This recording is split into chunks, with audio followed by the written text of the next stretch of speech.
जी हाँ। क्या सोचे थे कि कोई दवाई होगी जिससे ये एग्जाम पास हो जाएगा? थंबनेल तो आपने देख लिया। और आपको क्या लगा देख के कि सर ने कोई ऐसी जड़ी बूटी बनाई है कि जिसको आज हम पियेंगे और इससे हमारा एग्जाम क्लियर हो जाएगा? अगर ऐसी जड़ी बूटी या ऐसी कोई ट्रिक या ऐसे कोई शॉर्टकट या ऐसी कोई स्पेशल वीडियो देखने से अगर एग्जाम पास हो होते तो लोग रातों की नींद अपनी खराब न करते दोस्त। कहने का मतलब ये है कि इन सब चीज़ों में कुछ नहीं रखा है। ठीक है, कि शॉर्ट ट्रिक और शॉर्टकट और ये सब जो 6 महीने से लगातार मेहनत कर रहा है, जिसने बेसिक बैच पढ़ा है, जिसने प्रैक्टिस की है, सिलेक्शन तो उसी का होगा। लेकिन मैं अपनी तरफ से जो आपको एक्सपीरियंस वाली चीज़ें बता रहा हूँ, जिस बच्चे ने आप आज तक कुछ नहीं पढ़ा और उसको मैं जो ये बताने जा रहा हूँ उसका तो देखिए उससे भी कुछ नहीं हो सकता। लेकिन जिस बच्चे ने पढ़ा है और वो ये गलती ना कर जाए जो मैं अभी बताने वाला हूँ, क्योंकि फर्स्ट टाइम वाले करते हैं, जो सेकंड बार दे रहे हैं उनको पता होगा, लेकिन फर्स्ट टाइम वाले करते हैं, तो मैं स्पेशली उन्हीं लोगों को बता रहा हूँ। और सेकंड वालों को भी हेल्प मिले तो बहुत अच्छी चीज़ है। क्या गलती है, ध्यान से सुनिए। जैसा कि आपने पिछले कुछ टाइम से देखा, आई डोंट नो पेपर कल कैसा आएगा। हो सकता है इंग्लिश बहुत टफ हो जाए, चेंज हो जाए, जैसे एनडीए में पेपर पैटर्न चेंज हुआ।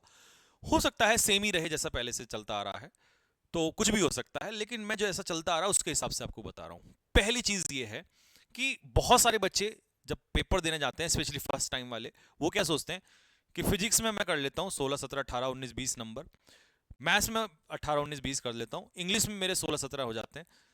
तो अब वो क्या था, ये आंकड़े जोड़ के चलता है। रियलिटी में होता क्या है कि वो फिजिक्स को पास नहीं कर पाता, मैथ्स में वही 7 8 नंबर पे रुक जाता है, और इंग्लिश में वो ले आता है 17 18 नंबर, लेकिन उससे कुछ होना नहीं है दोस्त। बहुत सारे स्टूडेंट जो फेल मैं सुनता हूं, क्योंकि मैं 4 5 साल से लगातार बच्चों को इस फील्ड में पढ़ा रहा हूं, तो मेरे पास जो लगातार मैसेजेस रहते हैं उनमें मैं देखता हूं कि बहुत सारे स्टूडेंट्स का इंग्लिश में तो स्कोर चला जाता है 18 19 20, और नॉर्मलाइजेशन के बाद उससे भी ज़्यादा। और वहीं आप अगर एक सब्जेक्ट में फेल हो जाएं तो ये बहुत दुख की बात है। सो जो 22 प्लस कुछ नंबर आपकी लास्ट टाइम पे अभी मैरिट गई थी, और कोई बच्चा जो है वो उतने भी नहीं ला पा रहा, इसका मतलब समझ रहे हो क्या है? इसका मतलब ये है कि वो किसी सब्जेक्ट में फेल था। अब मान लो तुम्हारे 2 सब्जेक्ट में बहुत अच्छा हो जाए, एक में फेल हो जाए, तो इसका कोई सेंस नहीं बनता। तो एग्जाम सिर्फ पढ़ने से भी नहीं निकलता, एक आपको प्लानिंग भी करनी पड़ती है। जब आप मैदान में उतरेंगे तो स्पेशली फिजिक्स और क्योंकि आप टेक्निकल के स्टूडेंट हैं, पहले मैं टेक्निकल वालों को बता रहा हूँ, तो टेक्निकल के स्टूडेंट हैं आप, तो ऑब्वियस सी बात है वो ये चाहता है कि 12th पास करके बच्चा आया है तो उसकी नज़र में तुम ग्रेजुएट नहीं हो, तुम 12th पास कैंडिडेट हो। तो 12th पास से वो फिजिक्स और मैथ्स में दम लगाएगा, क्योंकि उसको पता है कि ये चीज़ तो तुम पढ़ के आए हो। अब तुमने नहीं पढ़ी वो तुम्हारी गलती है 11 12th में, लेकिन वो तो यही सोच के पेपर बनाता है। इंग्लिश को वो थोड़ा सा इसलिए लेवल टफ नहीं लेके जाता क्योंकि नहीं पढ़ी होती बहुत सारे बच्चों ने, वो चीज़ें नहीं होती वहां पर। तो तुम्हारा मैथ्स और उसमें फिजिक्स में तो दमखम देखेगा। और स्पेशली फर्स्ट मीटिंग वालों के साथ कुछ भी हो सकता है, क्योंकि पता नहीं कैसा पेपर आता है। अब जैसे फर्स्ट मीटिंग में मान लो बहुत टफ आ गया तो बाकी वाले सतर्क हो जाते हैं, तो ये फर्स्ट मीटिंग वालों के लिए तो एकदम से वार्निंग है कि आपने करना क्या है कि आपको सबसे पहले क्वेश्चंस को आपने देखा, अगर आपसे हो रहा है तो ठीक है, नहीं हो रहा है तो कई बार ऐसा होगा 5 क्वेश्चन लगातार आपने देखा हो ही नहीं रहे और आप डीमोटिवेट हो जाते हो। बिल्कुल भी नहीं होना दोस्त, यही तो खेल है पेपर निकालने का। क्योंकि जरूरी नहीं है आप फिजिक्स में आउट ऑफ आउट मार्क्स लेकर आए या मैथ्स में आउट ऑफ आउट लेकर। आपको लग रहा है 5 नहीं हो रहे, 6 नहीं हो रहे हैं, कोई दिक्कत नहीं है, क्योंकि जबरदस्ती बोला नहीं हो रहे तो तुक्का तो मार ही देता हूँ, ये जो 2 3 पे मार देता हूँ ये गलत हो जाता है, ये निगेटिव ले जाता है आपको। तो आपने करना ये है कि आप स्पेशली जो क्वेश्चंस हो रहे हैं, और हर बच्चा ये कहता है सर आराम से 10 12 क्वेश्चन तो करने लायक थे, तो 10 12 13 जो क्वेश्चन है वो करने लायक वो करो ना, छोड़ो बाकी को, छोड़ो छोड़ दो। कहाँ तुम्हें मेरिट पे जाना है? अगर तुम्हारे 70 में से मान लो 60 नंबर आ गए, और मेरिट अगर तुम्हारी जा रही है 30, और किसी बच्चे के हैं 37 38, तो उसे भी वही मिलना है, तुमने भी वही मिलना है, बल्कि तुम ज्यादा के चक्कर में खो बैठोगे। और ये होता है, बखूबी होता है, रोते हैं बच्चे मेरे सामने, सर इसमें ये आ गया, इसमें ये हो गया, हमें तो इसमें तो हमारे आउट ऑफ आउट आ गए यहाँ पर, लेकिन उसका कोई मतलब नहीं है। ठीक है, सेम केस मैथ्स का है। तो नहीं लेना आपको, ये ईगो पे नहीं लेना रिस्क। इंटेलिजेंस ही वही है, समझदार आदमी वही है जो अपना सबसे पहले पास मार्क्स ढूंढता है, अगर ज्यादा मिल रहे हैं तो करेगा, नहीं तो छोड़ देगा।